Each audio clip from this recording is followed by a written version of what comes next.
Right then, this is a quick walk around video, and this is for a Honda CR-V 2.2 EX diesel. This is a private plate on the vehicle, as you can probably see, because obviously it's not as old as that. It's about 3 or 4 years newer. Finished in this lovely urban titanium metallic, which looks absolutely superb on the car. Full black leather interior and just 38,000 miles on the clock, so a very low mileage car, and it looks like it because it's in beautiful condition. Going around the car for you, lights and lenses clear, intact, no cracks, no condensation. Front bumper really clean, grille really clean, bonnet hardly exhibits a stone chip anywhere, looks absolutely beautifully clean. Near side of the vehicle, mirror smooth on the panels, no indentations that I can see that are immediately obvious to me. Near side front wheel, one takes all of the bashing and not a mark on it that I can see there. Continuing down this flank, near side rear alloy, again completely unmarked. Bumper corner, up and lower sections really clean, as is the tailgate of the car. Private plate comes with the car, by the way, I should have said, so that's additional, comes free. Offside, again, absolutely mirror smooth, it looks so fresh and clean. Offside rear alloy, again, lovely condition. Panels remain down the side again, just absolutely wonderful. There's going to be the odd microscopic mark, which I haven't seen, but you have to look very hard indeed, because that's probably one of the cleanest you'll ever see. Coming to the boot of the car, absolutely massive, quick fold rear seats, and it's been kept absolutely beautifully. It's coming to the back of the car, massive amounts of legroom. They are incredibly spacious in the back. I'm not cheating because those front seats are set for me and I'm over 6 foot tall. Leatherwork in really good condition, because this is where the kids sit and quite often can show heavy wear, but that is in really lovely condition there. It's coming to the front, passenger door card on the front there, front seat itself, passenger side again in absolutely super condition. It's finally coming on the driver's side, door card again in lovely condition, footwell area is lovely and clean, and the driver's seat, the one you'd expect to see wear on, shows virtually nothing at all. So inside the car now, engine's running through this section so the dash can be seen illuminated, as I always try and do. Dashboard looks pretty much as new, it's in lovely condition, sat nav all working perfectly. When you're stationary and with your handbrake on, you can actually watch films through there as well. Pop the car into reverse, so it gets a bit shaky when I'm holding it one-handed. Rear camera, all working exactly as it should. It is in beautiful condition there. And come up to the dashboard, information light showing only because the fuel light's on there, as you can see. Obviously fuel in there, it comes off 38,295 miles recorded. But it really is in really lovely condition in here. Finally, just to show you, owner's manual pack and lock and wheel nut key are both here and present with the car. And then this is a quick road test video, and this is for a Honda CR-V 2.2 EX diesel. The car's registered on a private plate, which comes with the car, as I hopefully have said in the walk around video, DV60ODY, and a mileage of just 38,289 miles.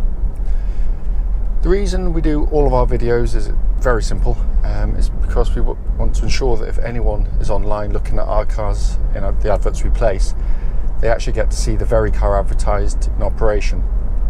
And the reason we feel it's important is simply because we've been on too many errands to go and see cars which look perfectly good in the description, only to get there and find out when you drive it it's got a fundamental issue which you would much rather know about before setting off. So hence that's why we do it. It's also done on these lovely quiet country roads in this absolutely beautiful part of Gloucestershire. Just a hop, skip and a jump from the motorway. It's ever so easy to get into. This actually forms part of the road test route we take customers on, so hopefully then it'll be representative of what you'd feel yourself should you be offered a test drive in the car. So coming to the car, obviously low mileage and with a wonderful service history attached to the vehicle. It comes as no surprise, the car drives absolutely beautifully. Engine starts, first push of the button on the top of the range cars, and settles to completely smooth, even idle. There are no warning lights on the dashboard at all relating to the engine or any other part of the car, and temperature gauge is running at a third, which is exactly where it's meant to be on one of these vehicles. The engines are absolutely brilliant in every single way. Quite often a diesel can be good at what it does, but it can be a little bit gruff and uncouth. This is kind of the polar opposite of all of those things. It's possibly for the idle and just tootling around when even Honda can't engineer that sound out. On the move, it just sounds almost petrol-like. It's so smooth and quiet, but it's got a wonderful power delivery. It's got all the low-down torque you expect of a diesel, but unlike so many diesels which make you feel as though they've got power, they basically that's just a fuel light popping on. They're kind of one-trick ponies. They go and then they just sort of die away. There's no more power. You've got to change up very quickly, and change down very quickly actually if they fall off the turbo. This is the opposite, and it just revs all the way through if it needs be, smoothly and quietly. I love these engines, absolutely love them. And being a Honda, timing chain driven, reputation for reliability and longevity is absolutely unmatched in its class. Engine then feeds through into the clutch and gearbox. Clutch on the car, absolutely perfect as you'd expect with the mileage on the car. Bite point, exactly where it's meant to be. Nice and smooth in operation and all fine. Gearbox is, again, wonderful on the car. It's, lots of SUVs you get into and they can feel quite truck-like, big steering wheels, clunky gearboxes, long in the throw. Very commercial in the way like commercial vans, that kind of thing. This could be in any of Honda's more sporty cars. It's short and throw, it's snappy, it's got a lovely weighting to it. It feels engineered, absolutely brilliant, and that feels like new to use, which is typical. That could have done 200,000 miles and it still feel the same. That's how good those boxes are. Steering of the car, tracked absolutely dead straight. There's no vibrations at all at this speed up to the legal, or any speed up to the legal limit.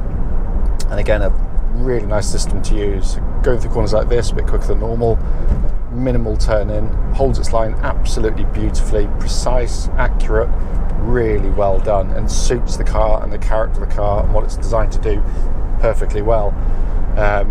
Same goes with the chassis, because what it's giving you is a really compliant and very comfortable ride. But when you go through corners like that, and sharp ones or quick ones, off camber, bumpy ones, it really has excellent composure for this type of car. Again, so many manufacturers go for kind of a pillowy ride, which can be great round town, and when you get onto the open road, they just all fall apart. They just lollop about. They're nauseating for passengers. But Honda have struck a wonderful balance with the car. They know this market intimately. It's a very good reason the CR-V is the best-selling SUV in the world. It's because it's very, very, very good at what it does and what it's designed to do. Worth pointing out, what I'm looking for on road test is not just talking about how good they are, it's also listening out for things. With the chassis, just listening out for any sort of clonks or rattles coming from underneath the car. There's nothing at all. Brakes, I'm going to give them a good hard shove, make sure no one's directly behind. Hard enough to get the keys to fly off the seat, and the hazard lights to come on, which they're designed to do. Perfect. Really strong, bites well, no pulsing, no vibration, come back through the brake pedals, all in fine order. Worth pointing out, brakes, all these things are going to be checked via an independent MOT, which will hopefully be done sometime tomorrow. So although it drives fine, it will still be checked, and we're servicing it as well, so double checked. Coming to the interior, which is always with any Honda, is a beautifully built thing. Lovely place to sit, fantastic visibility front and rear, and on your flanks with these massive wing mirrors. It just gives you a real feel of confidence on the road. Anyone get in, just everyone that drives them says the same thing. They think, oh crikey, they're big, can you get used to it? But within 10 minutes of driving it, you feel as though you can place it on the road better than most cars, in fact. A highly equipped dashboard that's very, very simple to come to terms with and use, especially for kind of dinosaurs like me. Big screen sat nav, all working perfectly. Sorry, I should have that on, shouldn't I? There we go. All working perfectly. A dual zone climate control system that gives you the option of different temperatures side to side. Blows out absolutely ice cold air. Heated seats, again, all working exactly as they should. Binnacle in front, typical of Honda. It's simple, legible, beautifully presented, and not overdone with too much information, which is, I think, is a joy compared to some manufacturers. Steering wheel, which is really nice and small in diameter, leather bound, feels absolutely perfect to hold. It looks pretty much, it feels like new to hold as well. All the functions working exactly as they should. This is a four-wheel drive version of the CR-V, because not all CR-Vs are four-wheel drive, but you don't do anything. Honda worked out moons ago that most people will be driving as I am today, where you just don't need four-wheel drive operating, because the problem with permanent four-wheel drive is that it's permanently on, and that means you're going to use your tyres more quickly, use more fuel, and put a lot more mechanical stress through the car. This basically, as soon as the front wheels start to lose grip, because it runs on front-wheel drive pretty much the whole time, it'll bring in the rear wheels seamlessly, and it is brilliant. I have a CR-V, I tow a caravan, I say in all my videos, but it's absolutely true, and we've been across some pretty muddy pitches and never ever come close to getting stuck with one. Its simplicity also gives it its reliability, because nearly 3 decades now selling Honda's using this system, we've never so much as put a spanner on one of them in the four-wheel drive system.